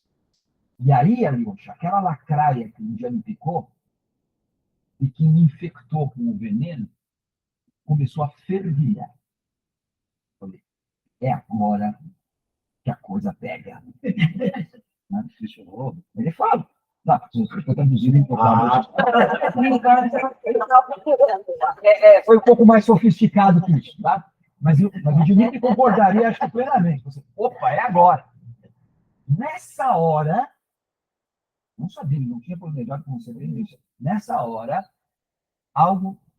ele olhou para a cara da Caterina, viu a submissão, a humildade daquela mulher, o gesto dela, digamos assim, aquela mulher altiva, arrogante, de sacrificar pelo pai, ele fala para ela, abre a porta, dá o dinheiro e manda ela embora. Ele fala que no momento seguinte, ele pegou a espada e ele ia se matar. Ele ia se matar. Porque ele falou assim, como é que eu fiz um troço desse?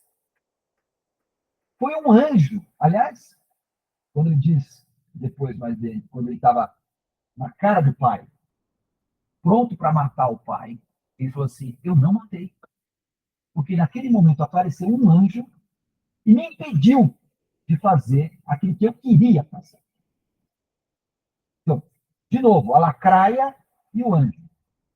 Às vezes vence a lacraia, às vezes vence o anjo. Então, ele tem uma percepção, uma consciência do funcionamento da alma humana, que é uma coisa extraordinária. Porque ele não está planejando nada, ele não está premeditando nada, ele não tem nenhuma formatação prévia. O Dmitry veio quase sem software. Ele é puro hardware.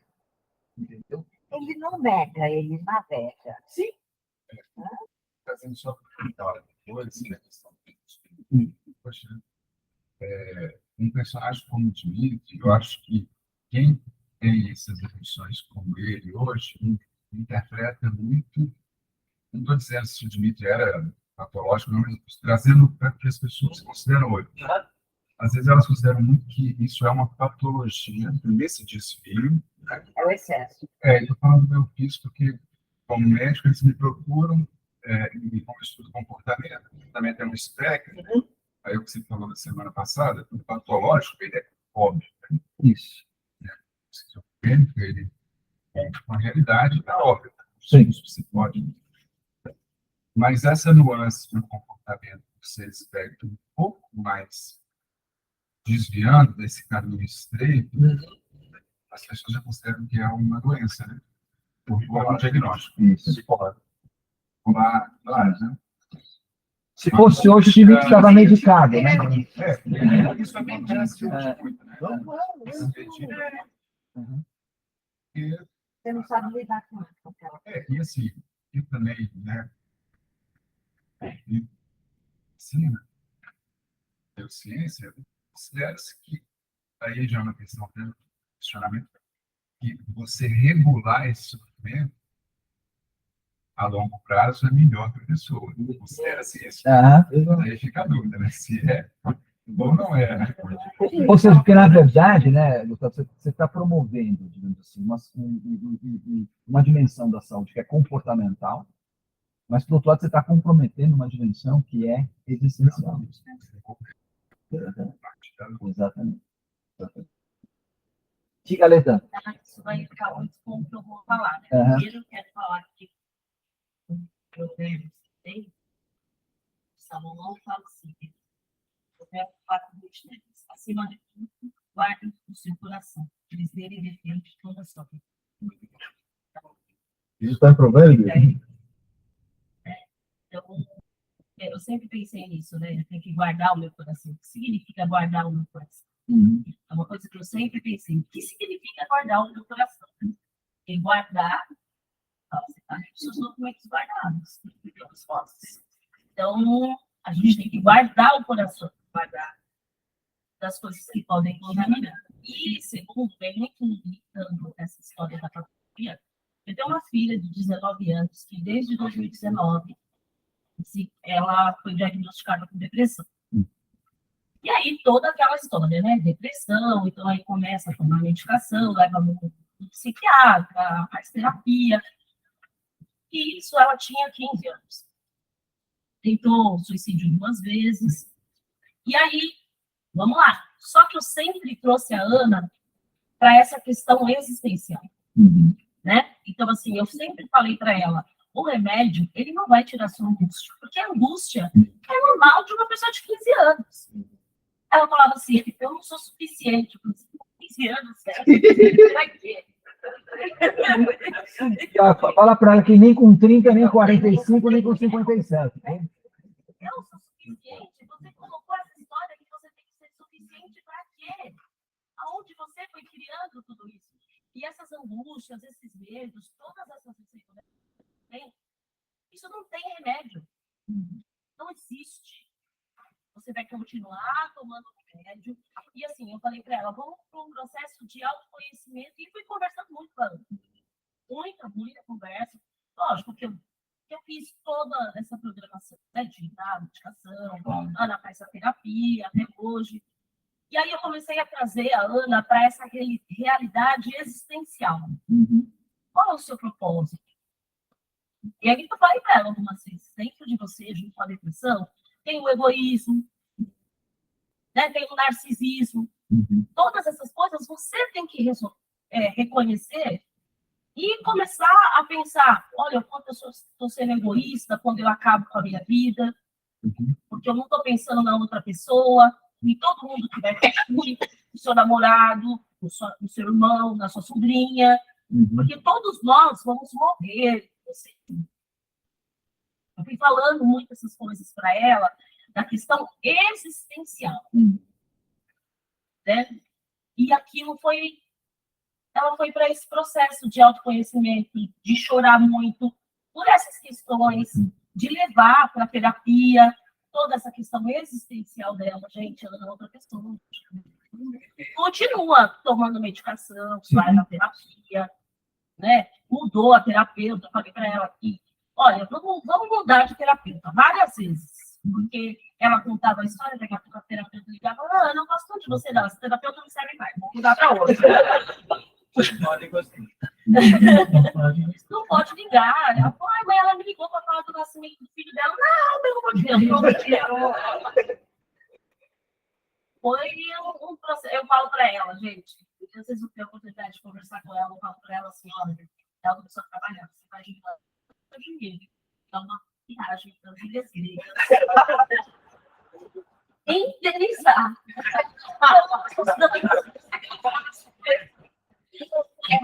Ué, mas ser mãe não é padecer no paraíso, né? Deixa eu padecer na Grécia, né? TikTok, algo da Grécia. Eu falei, pode fazer.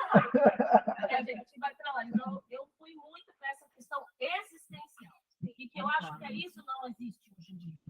De, assim, a pessoa com 15 anos. Eu sou insuficiente. Eu falava, você é suficiente para quem? Eu sou. Ninguém é. Mas eu tenho uma meta. Meta do quê? Eu falei, essa insuficiência. Eu falei, ela falava assim, mas eu não me sinto linda. Eu não me sinto bonita. Eu falei, mas quem é o padrão de beleza de ser coisa? A Beyoncé? Se for Beyoncé, você não é Beyoncé. Volta pra terra. E foi muito Então, foi muito essa questão existencial mesmo. Aí você vê, né, Leda, como esse exercício que a gente está fazendo aqui, a partir da literatura, ele aponta justamente para uma realidade que, infelizmente, hoje é um pouco ventilada, tá? Porque, na verdade, a coisa está sendo colocada numa perspectiva eminentemente, como o Gustavo está falando agora. Né? Quer dizer, você descola da realidade. Né? Você cria uma abstração. E hoje você tem recursos suficientemente eficazes para te manter nessa artificialidade durante um certo tempo. Mas esse tempo, quer dizer, na medida em que você vai tendo que ir dosando e aumentando, né, as doses para manter essa artificialidade, esse tempo vai diminuindo. E na hora que você cai de novo na realidade, ou seja, na hora que você cai na realidade karamazoviana da vida, você vai ficando cada vez mais despreparado. Se não houver esse trabalho que você está falando, e gostei muito da história que você contou, quer dizer, que é esse trabalho existencial, que a gente simplesmente abandonou. E quando a gente fala hoje de um itinerário terapêutico nessa direção, né, não dá para fazer de outra forma, senão através da arte, através da literatura. Para mostrar as coisas a partir de uma realidade que não é essa realidade abstrata, mas é isso mesmo, dessa realidade crua, nua, do qual, infelizmente ou felizmente, a gente é muito vasto. A vida é um enigma e a gente tem que estar preparado para lidar com isso. Processo de conhecimento, exatamente, acho que o empobrecimento dessa beleza, né, que o Gustavo fala, que é o seguinte, as referências que esses adolescentes tomam, hoje é muito lixado, né? São rasas. A rede social, quando pega uma referência entre uma influência numa rede social que tem um aspecto que se destaca e estreita muito caminho, porque a pessoa busca aquele aspecto, não consegue se identificar de alguma maneira e não compreende que é vasto, a coisa é vasta. Exato. E aí a cobrança excessiva gera essa inadequação, né? Que hoje é interpretada sempre como doença. Então, só que, assim, o fato de a gente aceitar de que a existência ela tem esse caráter patológico, mas não no sentido científico da palavra, no sentido originário da palavra, o pathos. Né? Ou seja, o pathos, que vem do grego, né, que é a origem da palavra paixão, né, tem a ver com afexio, com afeto. Ou seja, de que estar no mundo, existir, é ser afetado. Para o bem, para o mal. Para o prazer e para a dor. E você criar uma abstração de que você foi criado aqui só para ter prazer, para se sentir bem, adequado, feliz, é a pior coisa que a gente pode fabricar, né? Porque, é como você está falando, a inadequação ela vai ser inevitável. Isso, exatamente. Que é um pouco o que o Dmitry...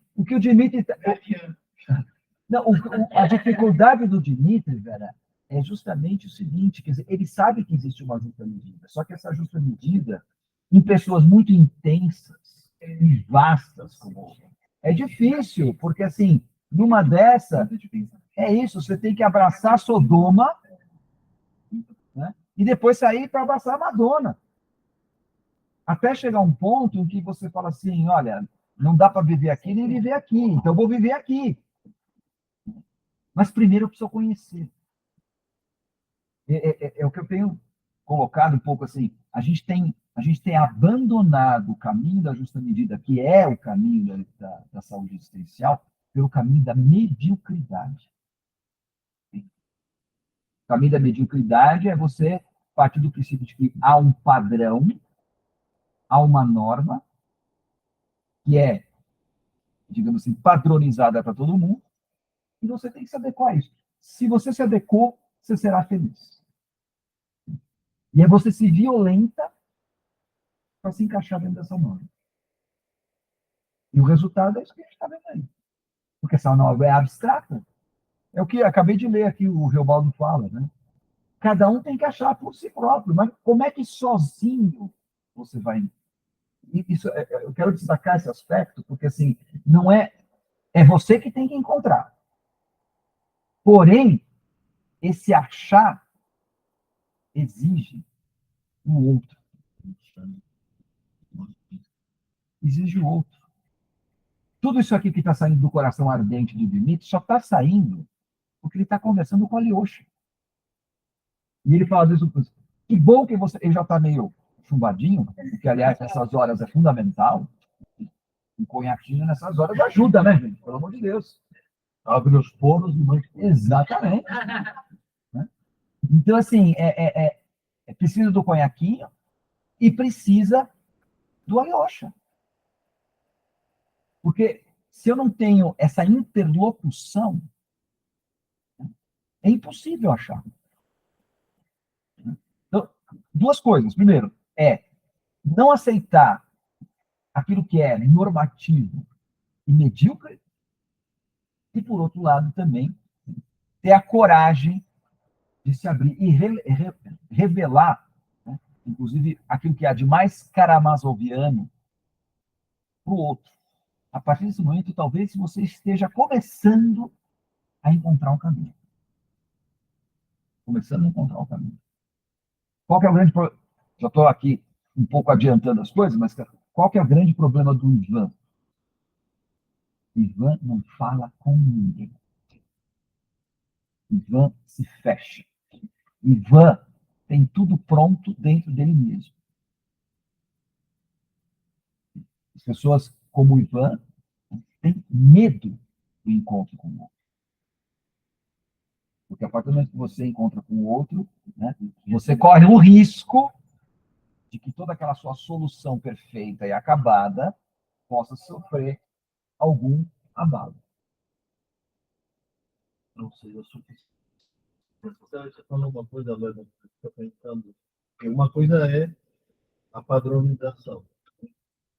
E outra, né, que cada vez mais vou ficando cada vez mais irritado, é o negócio das metas. Né?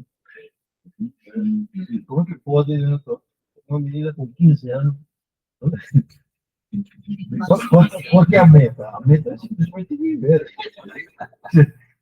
Eu tenho umas metas. Né? Pô, Será que a Ieda quer falar? Ah, Acho que ela tá indo. Ieda quer falar? Não, ela está saindo, está dando tchau. Tá dando tchau. Achei que ela estava desesperada. Deixa eu falar. Fala, Rafa. não, só agora que as empresas descobriram esse negócio, né? E aí inventaram nomes. Meta, Não, eu visão, agora, missão. missão, propósito, objetivo. Então eu me divirto porque eu fico, mas isso é um propósito ou um objetivo? Ou é uma missão?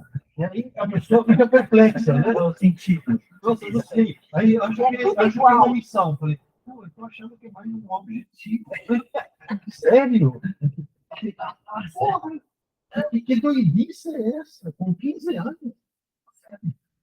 E aí, aos 22, o cara está se entregando a uma empresa que me dá o sentido e o propósito da vida dele. E um dia a empresa fala para ele, obrigada.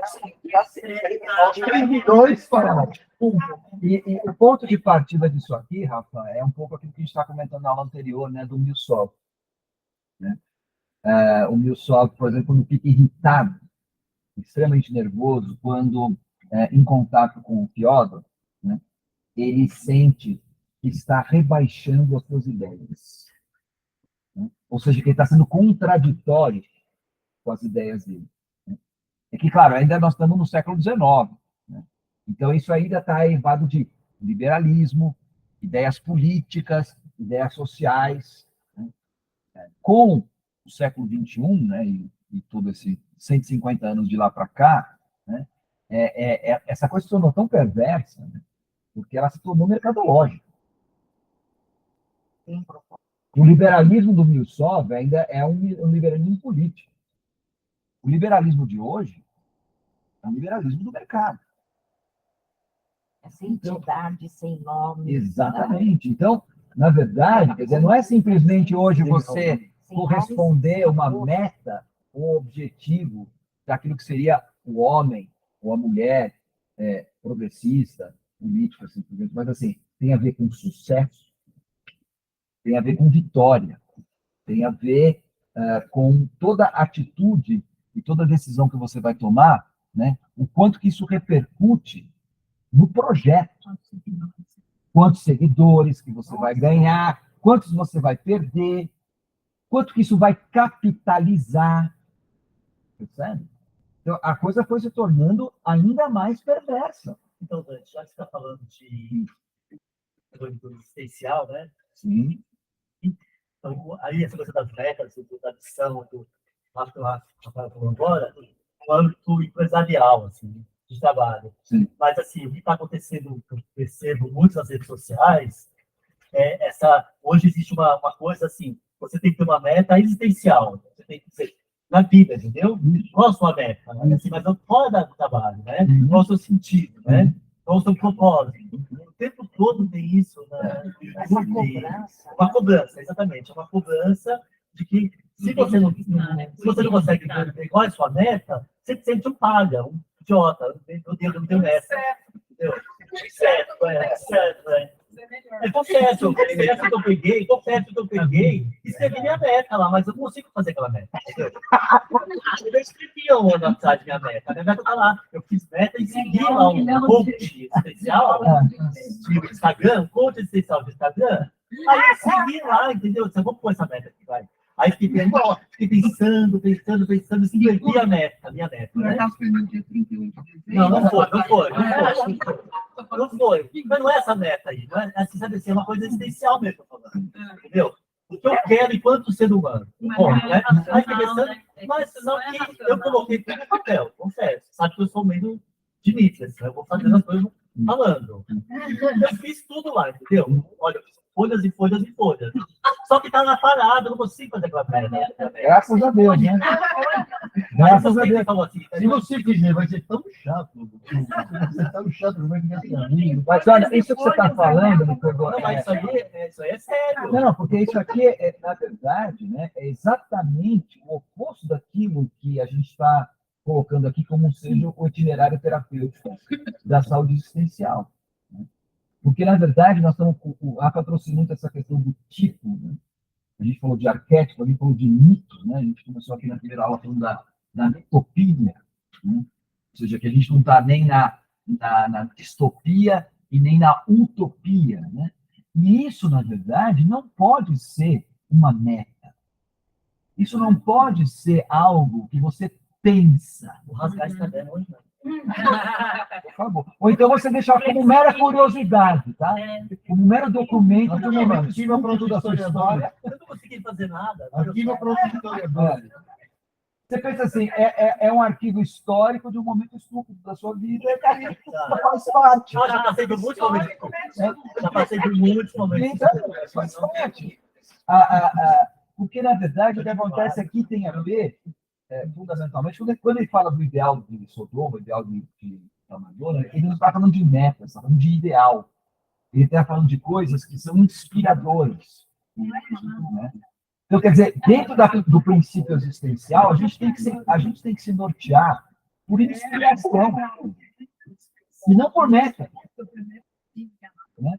Porque a meta pressupõe resultado. E isso significa programação. Isso significa a gente acabar caindo naquela falácia, né, de que a gente pode se autoprogramar. Ou então, se você não se considera suficientemente bom para se autoprogramar, você contrata um coach que vai fazer essa programação para você. Eu sou de neurolinguística. Entendeu? Então, quer dizer, essa é a armadilha que o Dostoiévski já estava vendo lá, há 150 anos atrás. E que, na verdade, construindo esses personagens todos, ele está dizendo para nós, não é assim que funciona. Até porque nós, seres humanos, não funcionamos. Nós somos seres ontologicamente disfuncionais. E somos. E está tudo bem. Não é para funcionar, é para viver. É para viver. Funcionar é o carro.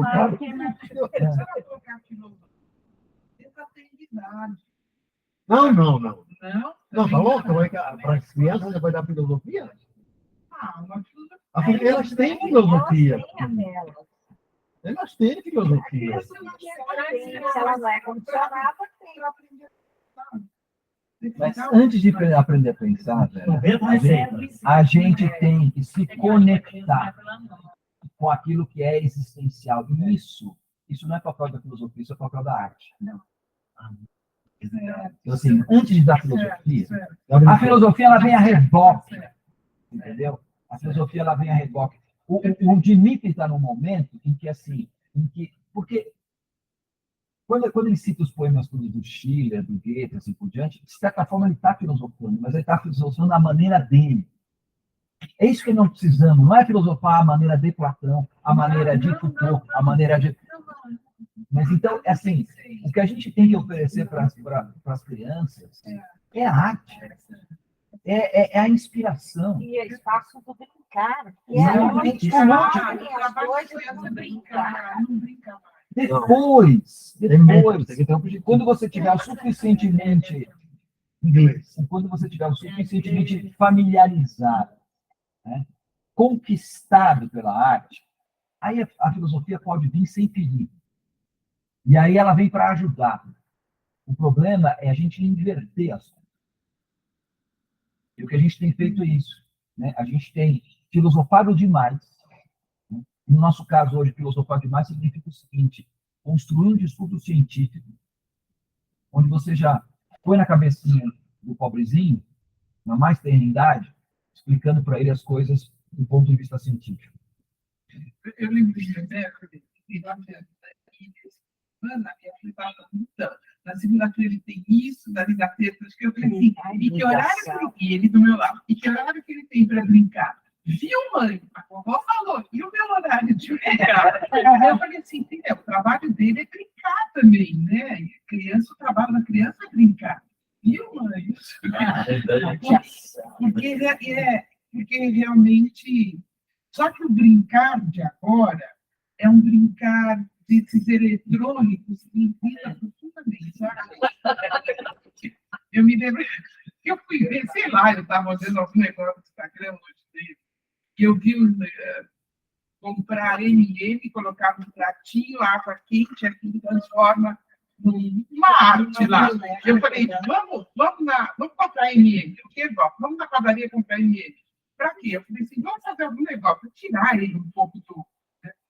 E daí a gente fez, e ele ficou todo entusiasmado. Eu falei, meu, tem coisas tão simples, né? Para tirar do Então, Desse o problema é que, assim, ao invés da gente estar propondo cada vez mais o artístico, o lúdico, né, para a criança, né, a gente já está antecipando, por exemplo, aula de empreendedorismo. Apesar Estados que, graças Unidos, a que Deus, tem a uma gente viagem. tá muito- Aula de noções financeiras. Para ensinar um menino de 5 anos, o que ele tem que fazer com a mesada dele. Você entendeu? Né? Então, na verdade, Mas antes ele está tendo anestesia. Desde bebezinho, ele perde o celular. Ainda bem que a escola dele dá muita, tá? Muita, graças a Deus. E a gente, nossa gente, adulto, né? não. Que a gente não. Coisas lúdicas e natureza, e lúdicos e brincadeiras, né? A gente hoje, quantas vezes eu tô meio mal, foi à toa que eu vim pra cá, entendeu? Porque assim, uma fase assim, gente, quando eu fico assim, sem estar fazendo alguma coisa de útil, sem estar lendo meu livro de astrologia, sem estar lendo os Saramago, alguma coisa assim, gente, eu tô à toa, eu tenho que ter uma meta, eu tenho que fazer, entendeu? Então, mas isso aí, mas assim, todos nós estamos, fora o Rafael, que já está na categoria dos anjos, todos nós. É um anjo bem pesado. Né? Mas todos nós estamos no meio um pouco assim, mais de confesso. Todos nós temos a pressão da legislação, ou da cobrança, ou de o que eu sou, quer dizer, o que eu fiz hoje no meu dia, entendeu? Então, assim, é uma coisa complicada isso hoje em dia. Recomendo para você. Né, Sociedade do Cansaço, do Byung-Chul Han. É um livro maravilhoso, que fala justamente dessa questão, né? Como é que antigamente a gente precisava de um chefe, antigamente precisava estar alguém dizendo para você produza, faça, cumpra, não Agora sei o não, lá. né? A gente Agora, projetou isso. a coisa é mais perversa, porque a gente se tornou patrão da gente. Internalizou isso. Né? A gente internalizou, e daí, obviamente, acho que em grande medida, o agravamento dos distúrbios psíquicos que a gente está vivendo decorre justamente disso aí. A gente não precisa mais, como dizia o Foucault, né, do panóptico, alguém nos vigiando e punindo o tempo todo. A gente mesmo se vigia e se pune. E isso é mais perverso. É mais perverso. Pior é que essa felicidade ela não parece ser algo meramente ao acaso. Não, Ela claro. foi feita por meio de uma comunicação. Sim. E essa comunicação, acho que provavelmente foi intencional, né? Claro. Por mais que não pareça, porque não tem o padrão. Sim. São os processos históricos. Não é aleatório. Não é pô, aconteceu. Não, tem uma lógica por detrás disso aí. Né? Não que isso é assim um grande demiurgo que está, mas efetivamente uma consciência, né? Que tem a ver com a lógica do capitalismo. Porque vai ser uma criança que, né, do ponto de vista cognitivo, se conecta o tempo todo dele. Não tem nada de lúdico. Como é que ela vai descobrir que ela também é um caramazo? E quais recursos ela vai ter para lidar com isso quando ela descobrir? Não vai ter, é o que a Leila acabou de falar. Não é suficiente, vai ser sempre se achar insuficiente. Mas falando em suficiência, gente, infelizmente, O tempo não é suficiente. A gente vai ter que fechar aqui. Mas acho que foi muito interessante. O próximo será o Ivan, né? E para falar sobre Ivan, da mesma forma como o Dimitri, é o livro todo, né? É o livro todo, mas, em especial, né, eu acho que depois aí, se for o caso, se eu lembrar de mais alguma coisa, o Yuri manda por e-mail para vocês, né? Mas eu acho que, assim, para entender o Ivan, livro 5, prós e contra, pró e contra, tá? E depois, né, já no volume 2, tem também o irmão Ivan Fyodorovich, que é o livro 11, o penúltimo livro da obra, tá? E onde tem também um pouco a mesma coisa, né? Acho que no livro 5, Pró e Contra, o Ivan se revela, né? Que através do conto do Grande Inquisidor, ele faz a sua confissão, assim como o Dmitri também fez. E lembre-se, o interlocutor é sempre Alyosha, tá? Sempre Alyosha. Ele faz a sua confissão, e depois, no livro 11, né, tem a coisa em ato, como o Rafael falou, né? Onde tem aquele capítulo que eu recomendo vivamente, que é o encontro do Ivan com o diabo, que é talvez uma das coisas mais impressionantes que a literatura já produziu, né? Onde ele tem o diálogo com o diabo, que fica o tempo inteiro, você não sabe se aquele diabo é alucinação dele, né? Onde ele conversa com a alucinação e fala assim, você é uma alucinação. Por exemplo, por que você jogou um copo de água em mim? Se eu sou uma alucinação, né? E você sabe que eu sou uma alucinação, por que você age assim comigo? Enfim, o Ivan vai dar pano para manga também, como foi aqui no caso de mim. Tá bom? Legal, gente.